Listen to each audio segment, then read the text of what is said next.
Hello दोस्तों, आज के इस वीडियो में मैं आपको इंडियन नेवी कैसे ज्वाइन करें इसके बारे में बताने वाला हूं। तो अगर आपका सपना इंडियन नेवी ज्वाइन करने का है तो वीडियो के अंत तक बने रहिए, क्योंकि इस वीडियो में मैं आपको इंडियन नेवी क्या होता है और इनके क्या काम होते हैं, इंडियन नेवी कैसे ज्वाइन करें, इसकी प्रक्रिया क्या है, इंडियन नेवी ज्वाइन करने के लिए कितना पढ़ा लिखा होना चाहिए, कौन सा एग्ज़ाम देना होगा, age, height and chest requirement क्या है, सैलरी कितना मिलता है और इसकी पूरी जानकारी देने वाला हूँ। तो चलिए वीडियो शुरू करते हैं। तो आइए सबसे पहले जानते हैं इंडियन नेवी क्या होता है और इनके काम के बारे में। दोस्तों, नेवी जिसका मतलब होता है एक ऐसी सेना जो किसी देश की समुद्री सीमा की रक्षा करती हो। इंडियन नेवी में काम करने वाले सैनिक समुद्र में रहते हैं और जहाज़ों पर रहकर समुद्री आक्रमण से भारत देश को बचाते हैं। जिस तरह इंडियन आर्मी बॉर्डर पर देश की रक्षा करते हैं, एयर फोर्स हवा में होने वाले हमलों से देश को बचाता है, उसी प्रकार इंडियन नेवी समुद्री आक्रमण से भारत देश और देश के लोगों को बचाते हैं। तो दोस्तों, अब आप जान गए कि इंडियन नेवी क्या होता है और इनके क्या काम होते हैं। तो चलिए अब जानते हैं इंडियन नेवी ज्वाइन करने के लिए एजुकेशनल क्वालिफिकेशंस क्या होनी चाहिए, यानी कि कितना पढ़ा लिखा होना चाहिए।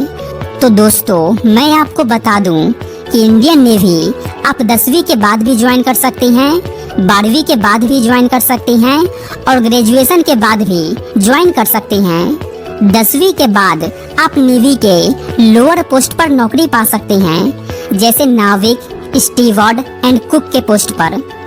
एंड 12वीं के बाद आप नेवी में ऑफिसर बन सकते हैं, जो कि एक बहुत ही अच्छा पोस्ट होता है। एंड ग्रेजुएशन के बाद आप नेवी में हायर पोस्ट पर नौकरी पा सकते हैं, बट इसके लिए आपको यूपीएससी द्वारा कंडक्ट की जाने वाली एनडीए एग्जाम क्लियर करना होगा। इसके अलावा यदि आप कोई कोर्स किए हुए हैं, जैसे बीटेक, बायोटेक आदि, तब भी आप इंडियन नेवी को ज्वाइन कर सकते हैं। तो चलिए अब जानते हैं इंडियन नेवी ज्वाइन करने के लिए age, height and chest requirement क्या होनी चाहिए। तो दोस्तों, इंडियन नेवी ज्वाइन करने के लिए मेल कैंडिडेट का हाइट 157 सेंटीमीटर होनी चाहिए एंड फीमेल कैंडिडेट की हाइट 152 सेंटीमीटर होनी चाहिए। मेल कैंडिडेट की छाती का विस्तार कम से कम 5 सेंटीमीटर या उससे अधिक होना चाहिए। और जो व्यक्ति इंडियन नेवी ज्वाइन करना चाहता है, उसको किसी प्रकार की कोई बीमारी और हड्डियों से संबंधित कोई भी प्रॉब्लम नहीं होनी चाहिए, अदरवाइज उस कैंडिडेट को फिजिकल टेस्ट से बाहर निकाल दिया जाएगा। एज, दोस्तों, अगर हम बात करें एज क्राइटेरिया की, तो अलग अलग पोस्ट के लिए अलग अलग एज क्राइटेरिया रखी गई है। इसलिए आप नेवी के जिस पोस्ट के लिए अप्लाई करना चाहते हैं, उसकी योग्यता को ध्यान पूर्वक पढ़ें। आप नेवी के official website join Indian navy पर जाकर देख सकते हैं। तो दोस्तों, अगर आपके पास ये सभी क्वालिफिकेशंस हैं, तो आप इंडियन नेवी ज्वाइन करने के लिए फॉर्म अप्लाई कर सकते हैं। तो चलिए अब जानते हैं इंडियन नेवी कैसे ज्वाइन करें, इसका प्रोसेस क्या है। दोस्तों, जैसा कि मैंने आपको पीछे बताया कि इंडियन नेवी में अच्छी पोस्ट पाने के लिए या नेवी ऑफिसर बनने के लिए आपको एनडीए एग्जाम से होकर गुजरना होगा। एनडीए एग्जाम 3 स्टेजेस में होती है: written exam, fitness and medical test and interview. सबसे पहले होता है रिटन एग्जाम। इस एग्जाम का पैटर्न 12वीं के जैसा ही होता है।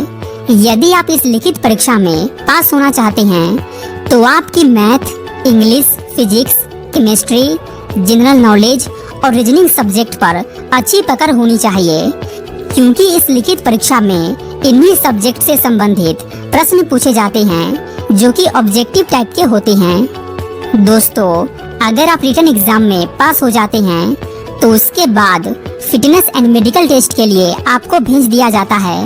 यदि आप फिटनेस टेस्ट में पास हो जाते हैं, फिर आपका मेडिकल टेस्ट होता है, जिसमें आपकी आँख, कान, नाक, मुंह और पूरी बॉडी की चेकअप की जाती है। अगर आप इन सभी टेस्ट में पास हो जाते हैं, फिर आपको इंटरव्यू के लिए बुलाया जाता है।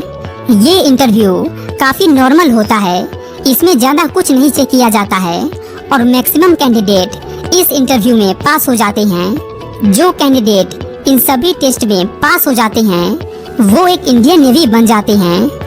तो चलिए अब जानते हैं एक इंडियन नेवी की सैलरी कितनी होती है। तो दोस्तों, इंडियन नेवी की सैलरी भी इनके पोस्ट वाइज अलग अलग होते हैं। अगर आप 10वीं के बाद इंडियन नेवी ज्वाइन करते हैं तो आपकी सैलरी 40,000 से 60,000 के बीच होगी।